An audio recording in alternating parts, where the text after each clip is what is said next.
This playthrough is rated M for mature. Alright, it's time to get to know our fellow man and get to know our hub world just a little bit better. Greetings and salutations, viewers. Vauldemare back here with another episode of Shadowrun Hong Kong. In the last episode, we became sinless with helping with Conley Chang and learning some stuff in the background and finding out that Raymond is dead, although Duncan doesn't believe otherwise. So we'll have to wait and see what happens there, because we didn't see him on screen, and you know what happens in movies and shows. If we don't actually see it happening, it's not true, despite all the evidence. So anyway, for now, we're going to explore the hub area of Hawaii and see all the shops and everything like that. We've learned that we've learned of a droid salesman. We've also learned nightmares are prevalent in this place, and we had a nightmare of our own.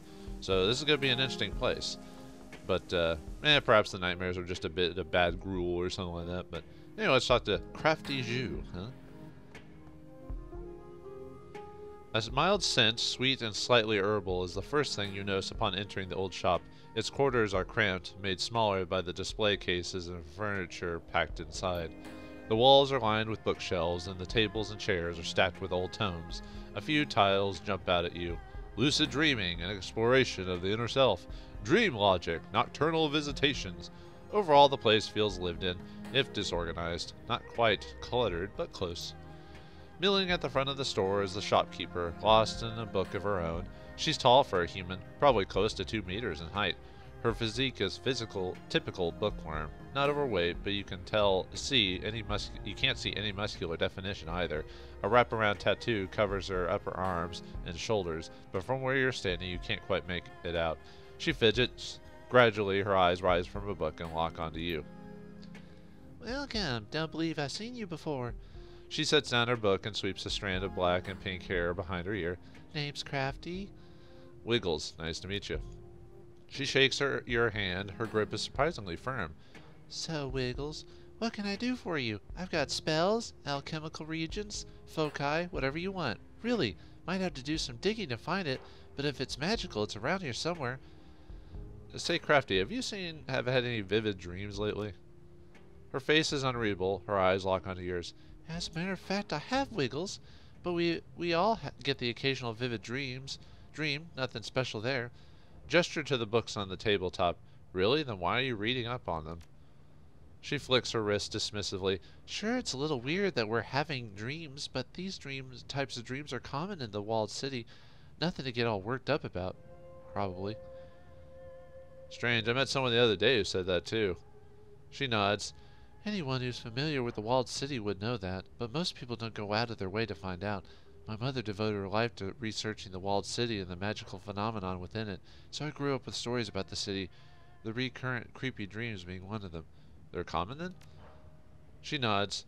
"Common as the cold. My mother devoted her life to researching the walled city and the magical phenomenon within, so I grew up with the stories about the city, the recurrent creepy dreams being one of them." Why did I repeat that? I just realized that while I was reading that. "I've never been inside the walled city myself, but Mom went in pretty regularly and experienced the dreams." "Your mom sounds like an interesting person." The sides of her mouth dip into a shallow frown. "Sure, she was interesting, but not praiseworthy." What else do you know about the walled city?"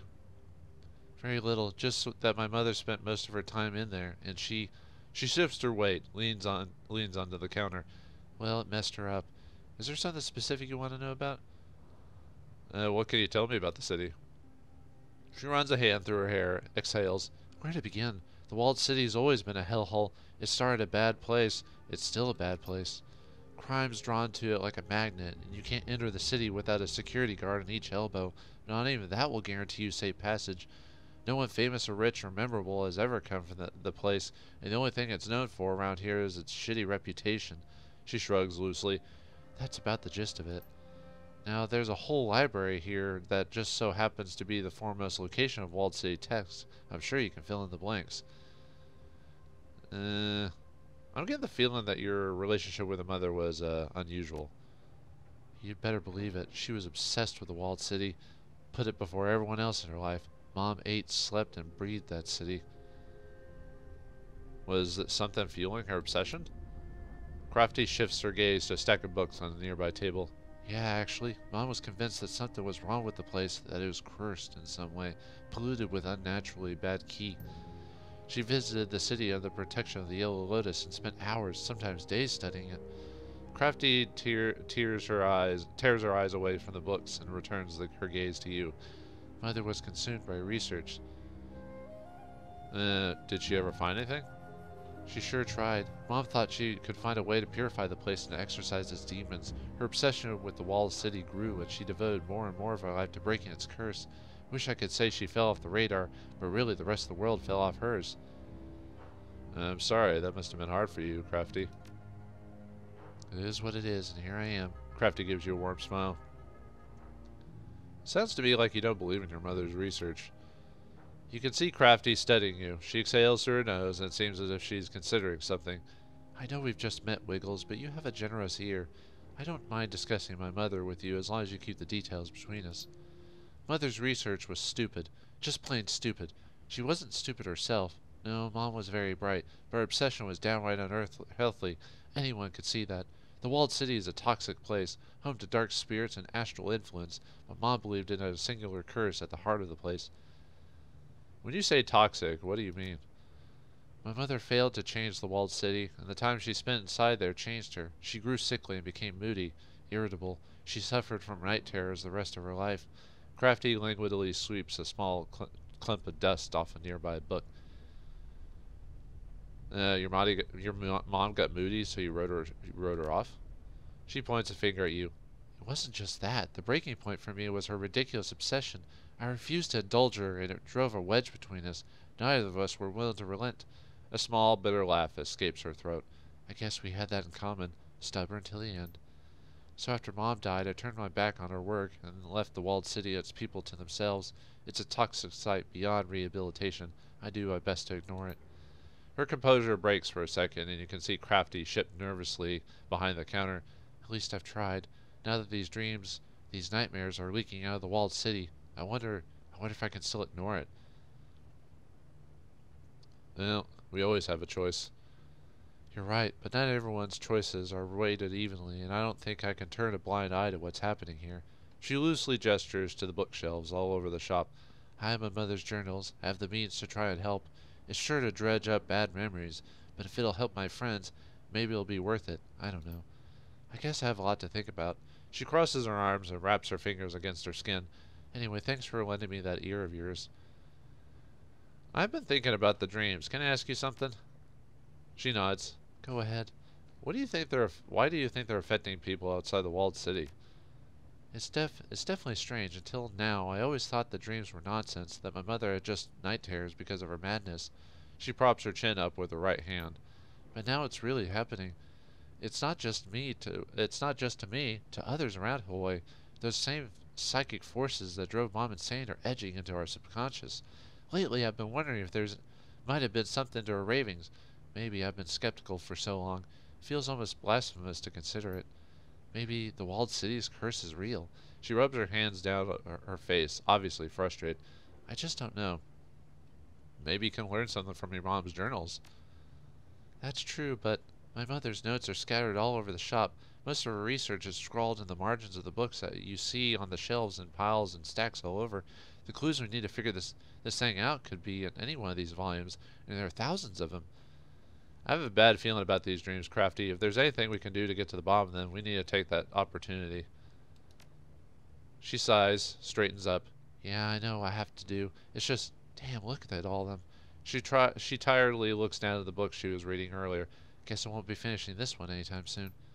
All right, Wiggles, I'm going to get started now, but it'll take time. The House of Five Phases is jammed from floor to ceiling with books, and any one of them could hold valuable information. Check in once in a while, and I'll share my findings with you. You're doing the right thing. I'll do what I can, too. Thanks, I appreciate that. Now, telling her to read her mom's journals is actually really important to the game, especially to the end of the game, so make sure to tell her to do that. Also, make sure to check in with Crafty after every major mission. I'd probably check with her after every minor mission anyway, just to make sure that you cover your bases, by the way. Tell me about yourself, Crafty. She raises a shoulder and half shrug. I'm not sure where to start. What do you want to know? What do you do when you're not at work? I've been pretty crunched here at the shop, so I don't have a lot of time outside of work, but when I'm off the clock, I like to read and paint, maybe kick back and enjoy a meal with my friends. My buddy Gobbet sometimes stops by with food. No drag racing or anything. Pretty boring. Makes sense God would hang out with her since she's sells magical stuff, so. You said you paint? Just for fun. I don't make any money off of it or anything like that. I just find it relaxing. She pats her arms. Design my tattoos, but that's about the extent that I take it beyond the canvas. I'd like to see your paintings sometimes. Some of them are around the shop. You're welcome to take a look. What do you like to read? Crafty claps her hands together and a slow smile spreads across her face. Aside from the usual, I love sitting down each morning to a tall cup of soy calf with the latest news stream on hand. I pop it right open to the obituaries. Makes for great reading. Yeah, okay. She smiles at you for a moment before speaking. Kidding. Well, for all you know.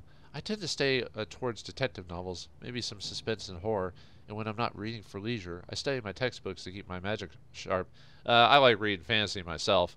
Sometimes I'll read detective novels. I know Gobbet. Wonder if they're the same person. Or I know a Gobbet. I wonder if they're the same person. You know a lot of Gobbets? Her teasing resolves itself into a gentle smirk. I'm sure they're one and the same. She's a good person. We're not real close, but we have a pleasant relationship, chatting over French fries, discussing our latest reads, shallow things. Like most people do. How do you know her? Or, how do you know her? We work together. Good. Keep her by your side. Gobbet's pretty fluent in the ways of the city and the people who lived here. She knows her stuff. If you stick with her, you'll find yourself in a lot less trouble than you would otherwise. I don't know about that. Sounds fun, but I'd like to ask you something on a more serious note. Sure, what's on your mind? Is Crafty your real name? No. A wave of nostalgia seems to pull her gaze towards the shop's front window. My name started out as a joke, actually. Back home, my mom used to call me Crafty since the meaning is similar to my given name. I liked it because of the way it sounds. I insisted that my family call me Crafty, so it became a sort of nickname around the house. When I got older and started school in Hong Kong, it made my mom register me as Crafty, and it stuck. It's an odd name to register, but whatever. So what's your given name? Mao. She raises her hand to prevent you from replying. Yes, like a cat. You foreigners always make that same joke, which is why I grew up hating Mao. Call me Crafty. Your mother sounds like quite the mage. Did you study magic too? I sure did. Natural predisposition. She flexes her arms. Or whatever. But Mom and I learned the craft differently. I went to a university and she was book taught. Mom was very old school. Her magic wasn't as applicable to everyday situations, and it was rooted in superstitions.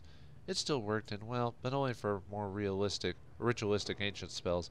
Practical spells like rain shields and bottomless trash cans were outside of her repertoire. Back on the topic. Is this your store or do you work here? It's mine. I inherited it from my mom. As you can see, she generously left me all her research journals. Her words are thick with sarcasm. Mom was never a big cleaner, but neither am I. My mom used to keep spirits around that helped her manage the place. They're not here anymore, but sometimes I swear my books aren't where I last placed them. Who knows, maybe they pop by for visits. I just wish they'd clean while they're here. What's with the name of the store? It's a cultural thing. The 5 phases represent wood, earth, water, fire, metal. Like the benders. Some people believe they're the basis of how things function and interact in this world. You find it practical all throughout China, in disciplines ranging from farming to science, even music. The theory isn't common among younger generations, but sure has its uses. My mother was strongly influenced by it. In fact, our sign out front is a visual representation of the cycle of 5 phases. It was an inspiration to her. She raises a shoulder and half shrug. I just think it looks neat. What makes the store so special? It's old, respectable, built over a dragon line. She slightly tilts her head to the side. We also carry texts unavailable anywhere else, but I guess for me, I'm drawn to the place by the nostalgia. How do you like working here? It's a job. Can't complain. No. I have a question about something else. Sure. I'd like to see your wares. Alright, what she got here? So, she's got Acid Bolt for Conjurers. And then we've already got Power Bolt. But Acid Bolt has the ability to, as a Conjurer, has the ability to do damage over time. I think it's for a couple of turns. You can also buy armor here, Shamanic Ritualistic Garb. Armor really unless there are specific armors that have a requirement, but for the most part, you can have your character wear any type of garb, unless it says otherwise on the bottom, like requirements.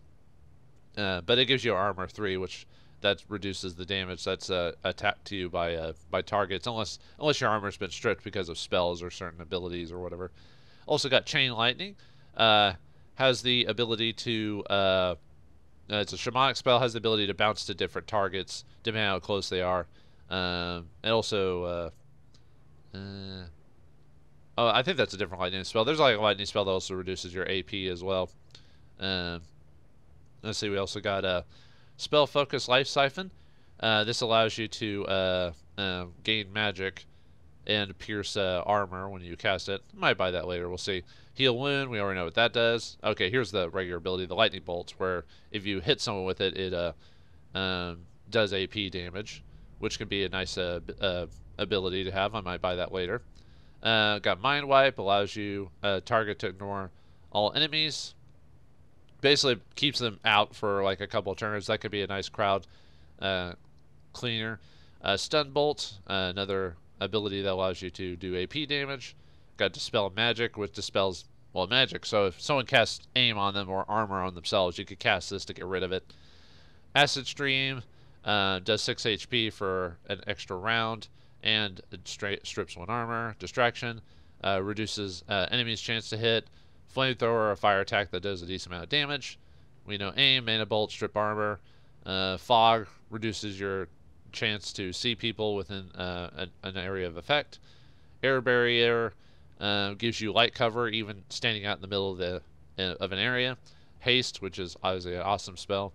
Almost makes you want to buy a Conjuring just to get that for your own character, but Goblet will work for that. Slows your movements targets, and then she has fetishes here, which allows you to gain a bonus if you have it equipped, which in this case, I'll buy this later. I'm not going to buy it right this second, but this gives me a +1 willpower if I have it held on to me. There's one for Conjuring, then there's focuses, or fetishes you can sell, and then finally Shamanic Slab, which heals for 4 HP, and then heals you for 4 HP for the next 3 rounds. So that could be very useful. But anyway, thanks, Crafty. See you around. But yeah, we'll be checking this shop regularly, just mainly because I'm a mage character, so I'll need to. And if we want to go on with the next plot, we go to the boat, but we're not going to do the bolt hole, but we're not going to do it right now. So let's go check with the rest of the people in town. All right, let's check this guy over here. Maximum Law, huh? Interesting name. What, are you a fan of Judge Dredd? I like Judge Dredd, so it's a good comic series. It's been around forever. I think it's even been written by the same guy the whole time. Overhead, a gigantic hall sign shines like a searchlight, screaming its message throughout the dim light. Its hum and flickers, sputters like an old engine. Fierce electrical crackles sporadically burst out of the sign's emitter, stabbing your eyes and filling your ears with static. Under the baleful glare of the sign, the rusty mini-barge's deck is stacked with electronics. Dilapidated stereos share space with crispy box servers, ranks of discs and memory chips fill display cases, padlocked under plexiglass. A short human in his late 20s stands in the middle, hands on his hips, talking loudly into the air. Bulky virtual reality goggles covers his eyes. A data jack cable runs into his temple, down his stained t-shirt, to a belt load of clearly home-built computer hardware. No, I'm telling you. His voice is shrill, clipped. Nobody uses KM3s, like nobody. They're shit. I don't care what Dink says. It's Shiawa's SRP uses KM3s. They're stupid. Hey, flesh is rolled up. I gotta go. He turns to face you, goggles blank and enigmatic, blinking with tiny lights and wrapped in duct tape. He points at your PDA. I ripped that PDA. You work for kindly. His lips work impatiently. Yo, what do you want? Who are you? Servos wind to 2 lenses on his goggles zoom in on you. Who am I? You're new here. I get it. You don't know about me yet, but you will. I'm one of the guys that keeps this neighborhood running. This is Law's Technology Palace, satellite territory of Wampoa. You step on the boat, you're in sovereign state. I represent Wampoa here. I'm Maxima Law. He draws himself up proudly, setting his hands on his hips. The Maxima Law, yo! Sounds like a nerd that's trying to make himself bigger than he actually is. You got a tech problem? Boom! I solve it. You need software? Boom! Done. But don't waste my time. So you got any business in Wampoa right now? If not, keep moving. That is an amazingly ostentatious holo sign you've got. Yo! Maximum Law looks at the gigantic blue-white letters with deep satisfaction. It's pretty boss. It must cost you a small fortune in electricity. Whatever, I'm not paying for it. Half of Hawaii gets its juice from a pirate tap on a big Mitsuhima DC cable under the river. Mitsuhima's like...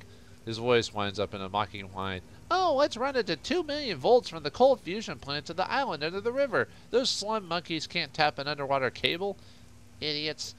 You know who built the tap that pulls electricity off of that cable? Wampoa. You know whose barge holds the transformer? Mine. Maxwell Law thrusts his fist high into the air in silent victory. Cheap power for all and a whole lot of extra for me. Behold the lighthouse of boom! Why are you wearing VR goggles? It's not VR, it's augmented reality. We're pioneering it. Little cameras, matrix overlay. I can support a 3-dimensional HUD and sub-windows with live multiple feeds. I've got a command shell open right now. I'm networked with 5 guys. Law taps his goggle. Wave of the future. If you have decking 3, you can add to the conversation by saying augmented reality. I hear a lot of corps are experimenting with it, but not in such a socially invasive way. But since we don't have it, we're being tech illiterate in this case. Wave of the future, huh? A future where you can't look anyone in the eye and you resemble a B-grade sci-fi character? Hey, if you don't understand it, that's not my problem. This is the new world. You're the one who's going to get left behind. Law says it with supreme confidence. He holds his fist in victory. Boom! Looks like you got some dangerously exposed wires over there. Yo, what are you, my mother? Law regards you with skeptical disgust. Those wires are fine where they are, high and dry. They're only a problem for someone who does something stupid. You know this. It's raining right now. You know that, right? Anyway, if you grab the Simpsons chip from the previous mission, we can hand that to Law for a little extra cash. Found this while poking around the walled city. Worth anything?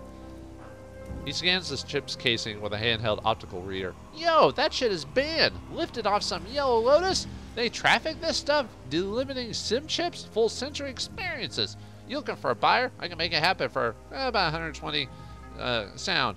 Sure, take it. Keep it of help. It finds it help you with a good time. Yeah, well, I'll sample it first.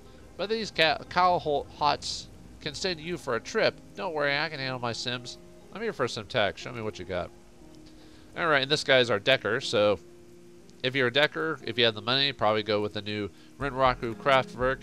That'd be an upgrade to what you currently got as your character. Also got some abilities, boost, allows you to go by faster during the non-combat sections. You got Decrypt, when blocking IC, adds 5 seconds to it. Got the Suppression, Blaster. We got the Degrade ability, which is one of those that hurts a target over time. And by the way, all these programs only work in the Matrix. They don't work in the real world. So, sorry, it's not real. Erosion. Oh, sorry, no, Degrade is the one where you do extra damage. If you smack him with it and then hit him with an ability, it does 25 extra damage. It's Erosion that I'm thinking of. Erosion does 50 damage and then 25 per turn for 2 rounds afterwards. An extra 25 for every other round. So, Firewall is basically a thing you put on the map, and then when enemies run into it, they take damage when moving through it. I almost never use Firewall. Because you could just use an attack that does, even your basic attack does 50 damage. Yeah, Firewall automatically hits though, so that's the thing. If you manually attack something, you might miss. So that's the toss-up, but I prefer trying to hit it with a higher grade ability. Anyway, the Killer, that's the one that does 75 damage. Got Medic, heals you. Shield gives you, reduces 15 damage to you for 4 rounds. Slow, reduces the AP of a target by 1, so Sniffer. That's the one where it increases your chance to hit enemies. And then these are the ESPs. These are the things you can summon to help you. The Assassin ones do pinpoint damage. Attackers are general. Exploder ones will basically explode. They're basically, Volt Orbs and stuff like that. Shield ESPs. And finally, you can buy armor of 3 if you want to make yourself look like a decker. The cargo carrier. But anyway, that's it for Maximum Law. So if you're a decker or you want to buy stuff for Isabel, most cases you won't have to because she'll upgrade via plot, stuff like that, and story, and if you do her side quest. But you can if you want to. And then MTR stations are the train station to take you to jobs whenever they come up. Alright, let's take a look at the intercom from before. Remember we couldn't get in because we weren't part of Conley Chang's group? Well, now the intercom blazes to life. You again? I thought I told you to fuck off. Conley will vouch for me. Yeah, you just idle your engine in there for a minute, and I'll check on that. There's a long silence on the intercom. The door gives several heavy metallic clicks. There's a dull rumble like heavy bolts sliding back. A green light flashes on the terminal. The door appears to be unlocked. You can enter the clinic. So this will be our medical place, and also for cybernetics too.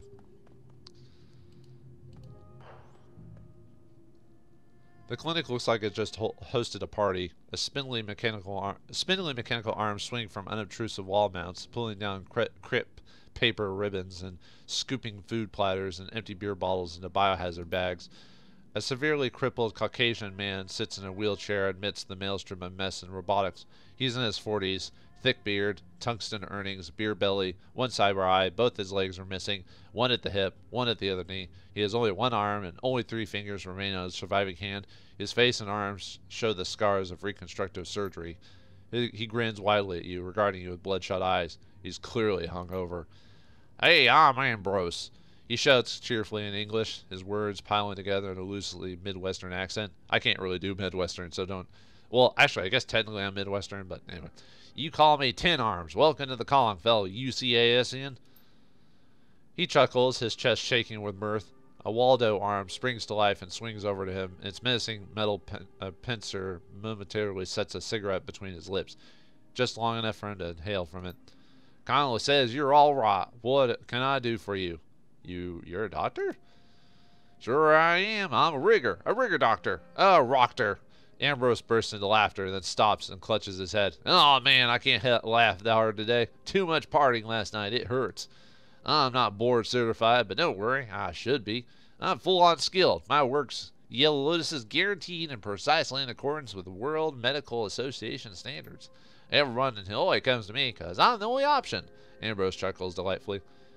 "Very well, Rocker. Right on. Let's get you tricked out, unless you just want to bullshit, which I'm down for. What do you do here?" "What do I do? Tune-ups, engine rebuilds on your ass. I do it all. First aid, second aid, surgery, cybernetics, obstetrics, euthanasia. I'm your one-stop shop for health and beauty.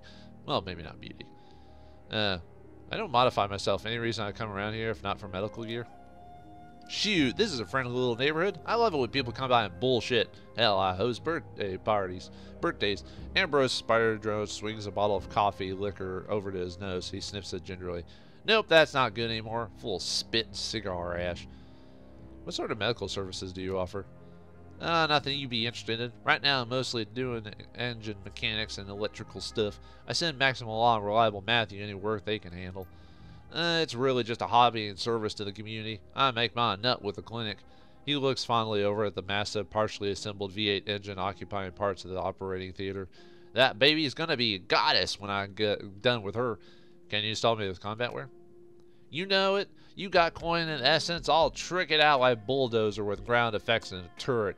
It got it all. Bionic limbs, wire reflexes, decker wear, blood filters, synthetic muscle, bone lacing, greasing, bearings, ground effects, tight bolts. The full range of chrome alley service is something that we like to keep beneath the HKPF's radar." Ambrose winks. "Your front door could stop a bulldozer. Why so fortified?"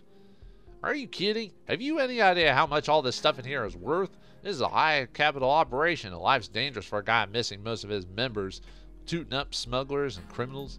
Let me tell you what, though, someone busts in here, they're going to be in a world of hurt." Ambrose chuckles evilly. "There's a lot more than pipes and wires up in the false ceiling, and I've got Kindly's crew and the Club 88 boys on the panic button. They know which side their bread is crumbed on." "What, you thinking of trying to knock me over?" He laughs uproariously, but it's not clear if he's kidding. Show me your services." "Sure thing. Tune up or spare parts." So he can say, "I'll take that V8 engine and a box of chocolates." Ambrose bursts into laughter. "I like you. You got good taste, but that engine's a family. Seriously, what do you want?" Cyberware. So cyberware is basically the way to build yourself up. So if you're playing a samurai or if you're playing a decker who wants to give yourself a little bit of extra edge, you can buy yourself cyberware. Since I'm playing a mage, I'll never be buying it because that would reduce my magic effectiveness. But you have a few options. You can buy arms, give you +1 to dodge. You have skill wires, will give you +1 to throwing weapons. You got vision modification, which gives you a +3 to hit. You got more different types of skill wires. Like this one's +1 to quickness and range, but you get different types of abilities. And some will give you unique effects in combat as well. If you're playing a Samurai, probably the ones you want to get are the ones that give you like armor, maybe ones that beef up your stats a bit depending on what you're grabbing. But yeah, he'll get more later on, but this is the basic setup for it. So, and there's some unique dialogue you can get if you get like certain types of cyberware. I don't remember every single one, but I know there's a couple that'll give you some unique choices in the game. I'll look those up later. There's even a data jack where you can jack it in your eye instead. Look at that. So if you don't want to do the one for your head and you want to save that headpiece for something else, you could do that. But anyway, let me see. And then medical supplies. He sells trauma kits and healing kits. So come here when you're running out. So, all right. Cheers, Wiggles. Talk to you later. Yeah, I won't be using this place too much. Maybe for medical gear, but that's it. Let's examine the lobby. The electron furnace room has been built out of a medical clinic and a machine shop. The air is alive with the rumble of the furnaces and the hum of cooling fans. It is sweltering. The front area is more like a homey coffee house than a clinic lobby, comfortable in old furniture, used digipads, coloring books. The wall opposite the boilers is cluttered with a mixture of photos and prints, local artists, work image of military vehicles, off-road racing, Rube Goldberg machines, personal photos, old-time Chicago gangsters, the Desert Wars, motorized combat division. Glance around the clinic space.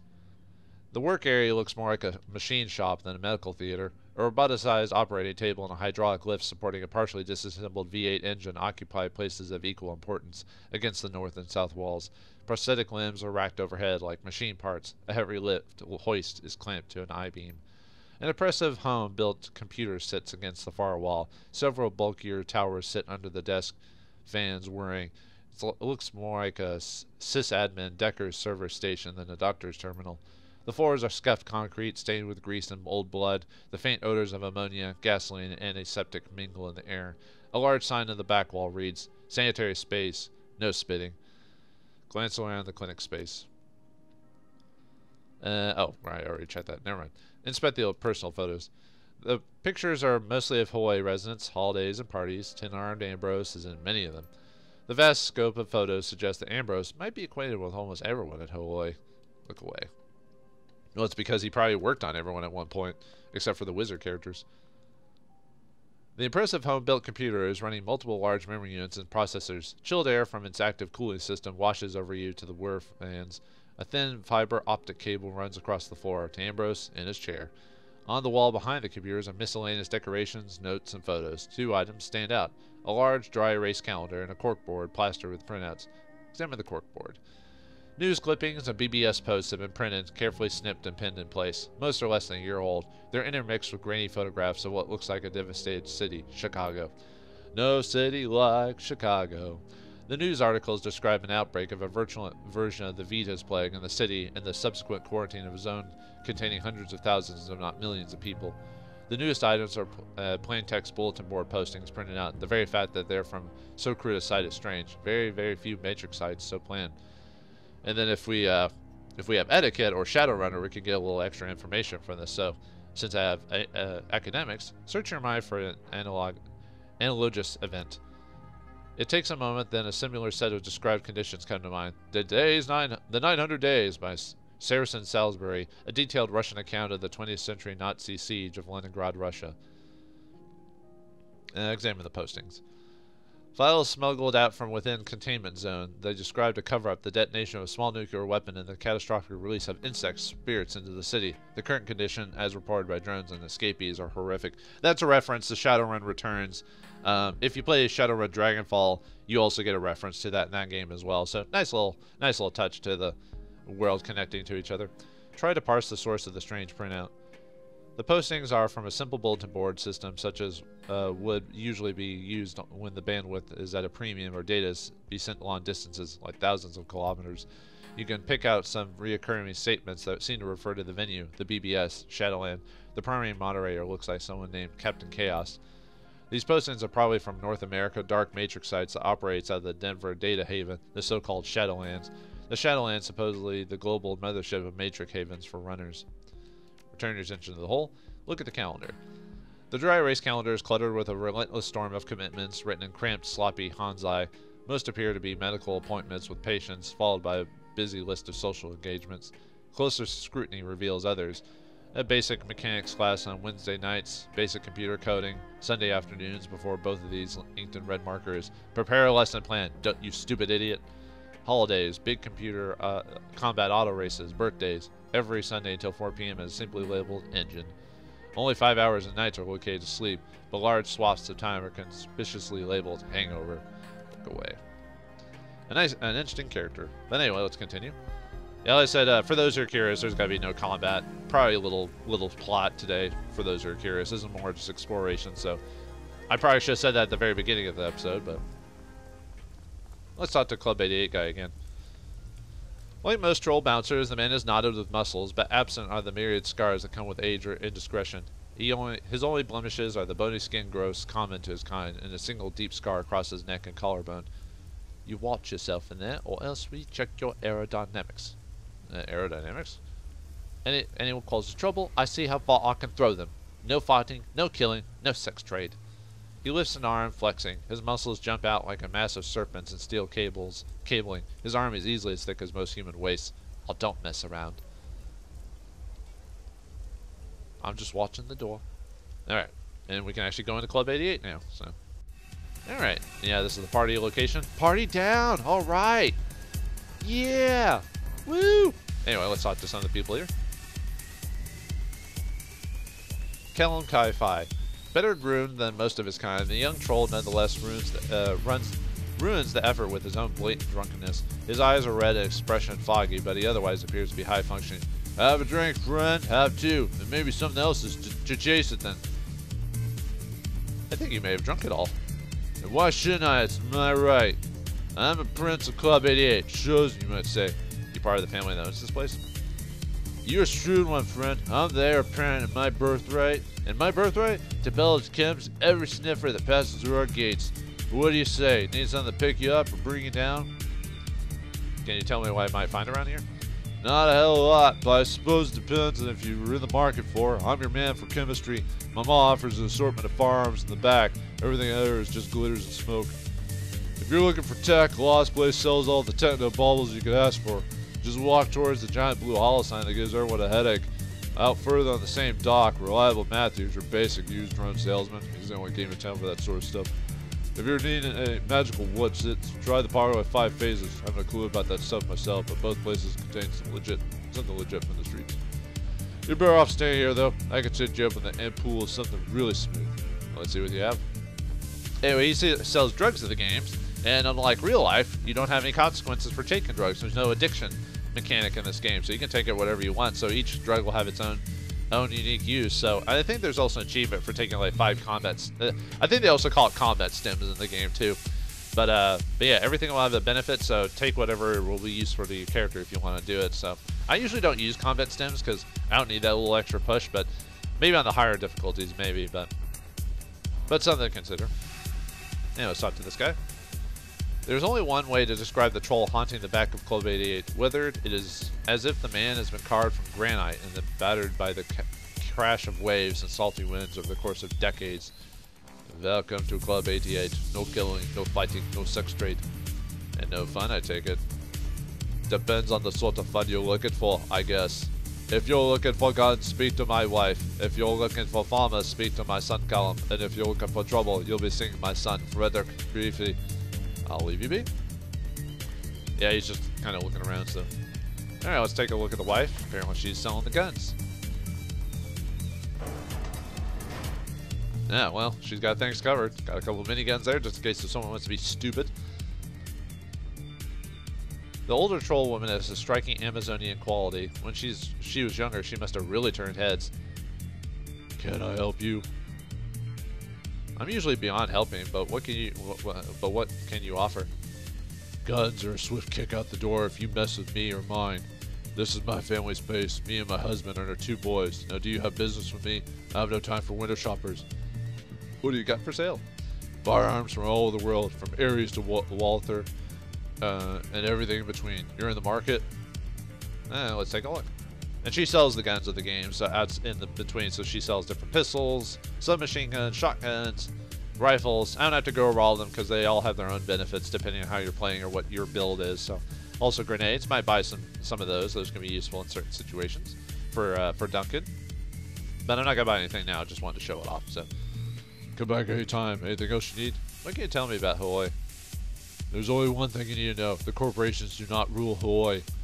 You are under Conley Chang's umbrella, and her Yellow Lotus soldiers protect the docks and maintain the peace. But we're not Triad members, and they don't own us. Hawaii is a crossroads where goods change hands and deals are made.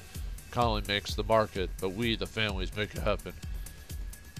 Her mind speaks with the pride of a woman who bows politely to great powers, but never prostrates herself before them.